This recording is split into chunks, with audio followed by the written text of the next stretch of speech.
Hello दोस्तों, स्वागत है आपका एक नए वीडियो में। मैं एडवोकेट हिमांशु स्वागत करता हूं अपने YouTube channel legal aid with Himanshu में। दोस्तों, आज हम बात करने वाले हैं एक ऐसे टॉपिक पे जो मुझे हर कमेंट में हर दूसरे व्यक्ति के द्वारा यही पूछा जाता है कि सर, हम यूपी से हैं और यूपी में हमारी जो ज़मीन है, ठीक है, अगर कोई विवादित ज़मीन है तो उसे हम कैसे प्राप्त करें, इसके बारे में पूरी प्रक्रिया आज मैं बताने वाला हूँ। मतलब कोई भी विवादित ज़मीन है, और ख़ास कर मैं ये जो परिप्रेक्ष्य ले रहा हूँ ये यूपी गवर्नमेंट के जो भी रूल्स रेगुलेशन है उसके तहत मैं बताऊँगा, ठीक है। तो यूपी वाले इस पे ध्यान दे सकते हैं, क्योंकि सबसे ज़्यादा डिस्प्यूट अगर मैं देख रहा हूँ तो यूपी से आ रहा है।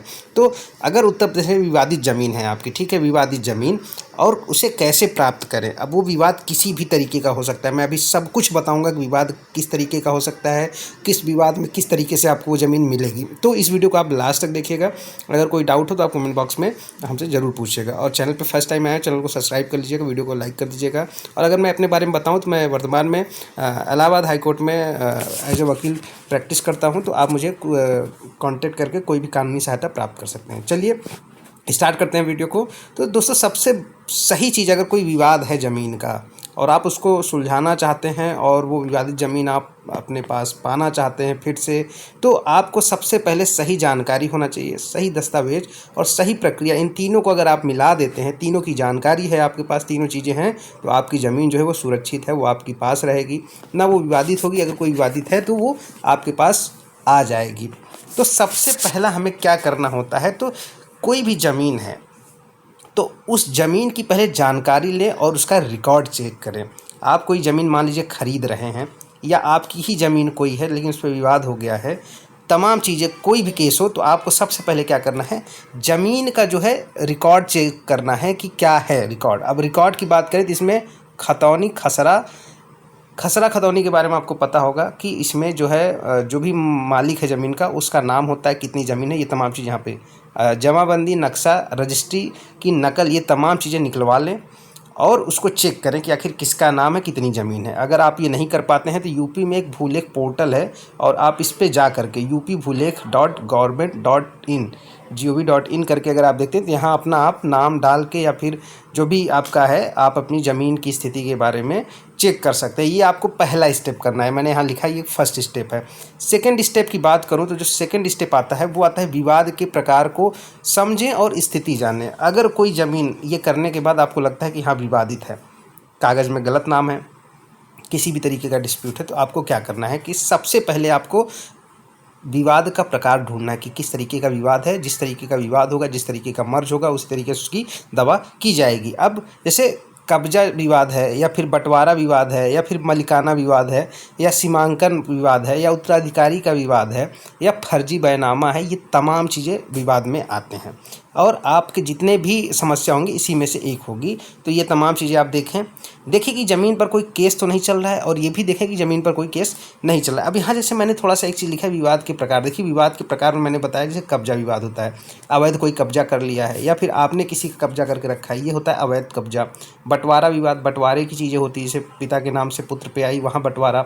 मालिकाना विवाद, मालिक कौन है ज़मीन का, सीमांकन, सीमा बनाने वाला है। उत्तराधिकारी विवाद, फर्जी बैनामा, ये तमाम चीज़ें विवाद के प्रकार हैं। तो आप इस विवाद को समझें। जब आप विवाद समझ लेते हैं तो आपको तीसरा स्टेप में क्या करना है, आप दस्तावेजों की जांच करें।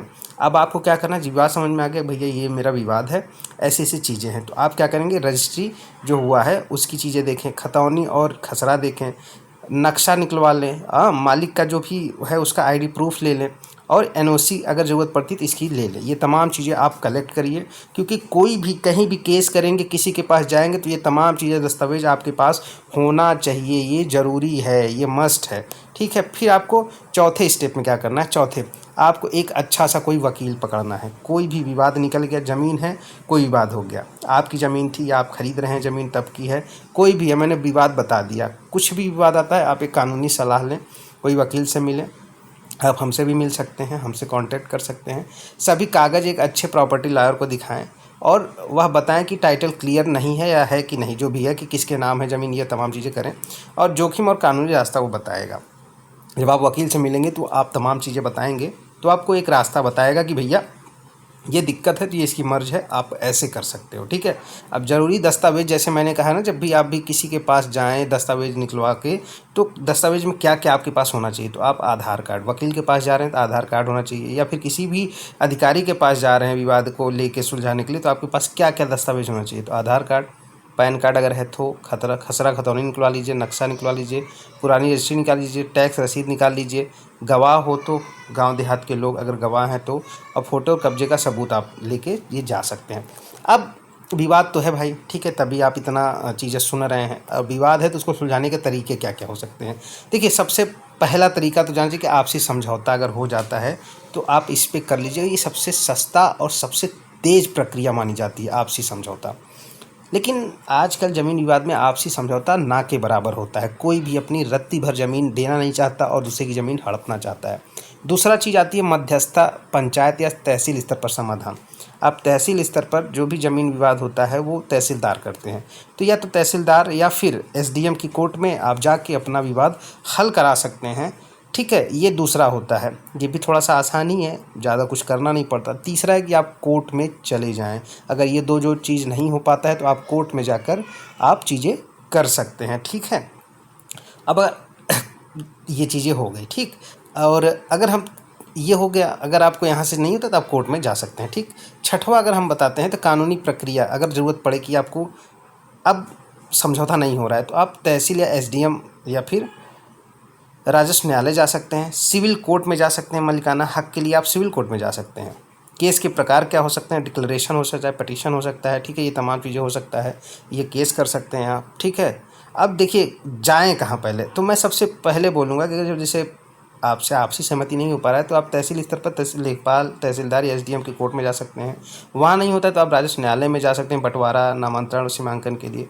सिविल कोर्ट में आप मालिकाना हक के लिए फर्जी अगर रजिस्ट्री हुई है, कब्जा हुआ है, तो इस समाप्त के लिए आपको सिविल कोर्ट जाना होगा। और अगर आपको सिविल कोर्ट ने जो भी डिसीजन दिया उससे आप संतुष्ट नहीं तो आप हाई कोर्ट भी जाके न्याय ले सकते हैं, ठीक है। ये तमाम चीज़ें हैं, कानूनी प्रक्रिया बता दिया कि यहाँ जाके आप कर सकते हैं। अब आदेश मिलने के बाद मान लीजिए कोर्ट या तहसील आदेश के पक्ष में आ गया, यदि कोर्ट या तहसील का आदेश आपके पक्ष में आ गया तब तो ज़मीन पूरी तरह से आपका हक हो जाएगा, ठीक है। आपका हक हो जाएगा, तमाम चीज़ें आपके फेवर में चली जाएगी, कागजात आपको सब कुछ मिल जाएंगे, ठीक है।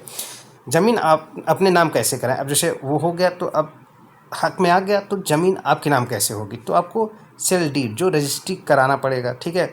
रजिस्टर्ड डॉक्यूमेंट तैयार करना पड़ेगा, रजिस्ट्रेशन जो भी है, ठीक है। म्यूटेशन, ठीक है, जिसको नामांतरण करवा कहते हैं, इसको करवाना पड़ता है।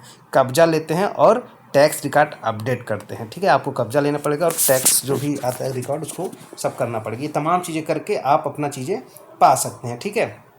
अब मैंने यहाँ कुछ बताया कि ध्यान देने वाली कुछ बातें हैं कि सिर्फ सस्ते दाम देखकर ज़मीन कभी नहीं खरीदना चाहिए, जो हम लोग आजकल करते हैं। कोर्ट केस वाली ज़मीन से ज़्यादा सावधानी बरतनी। अगर कोई ज़मीन कोर्ट केस में है या फिर ये तमाम चीज़ें, तो उस पर थोड़ा ध्यान देना चाहिए। बिना वकील के कोई डील नहीं करना चाहिए। जो भी डील कर रहे हैं पैसे की या फिर किसी भी तरीके की, तो बिना वकील के आपको कभी नहीं करना चाहिए। सभी सह स्वामियों की सहमति लें। जैसे एक कोई ज़मीन उसमें 4 अगर मालिक है, सबकी ज़रूरी सहमति ज़रूर आप ले लें, नहीं तो बाद में दिक्कत हो जाएगी। स्टे ऑर्डर ज़रूर चेक करें। ये तमाम चीज़ें हैं। अब बात करते हैं कि अगर कितना समय लग सकता है, अगर कोई विवादित ज़मीन है तो कैसे क्या होना। अगर आपसी समझौता है तो भाई 1 दिन से लेकर 1 महीना के भी हो सकता है, ठीक है। तहसील स्तर पर जाएंगे तो 1 से लेकर 6 महीने तक मिनिमम ये तमाम चीज़ें होती ही है।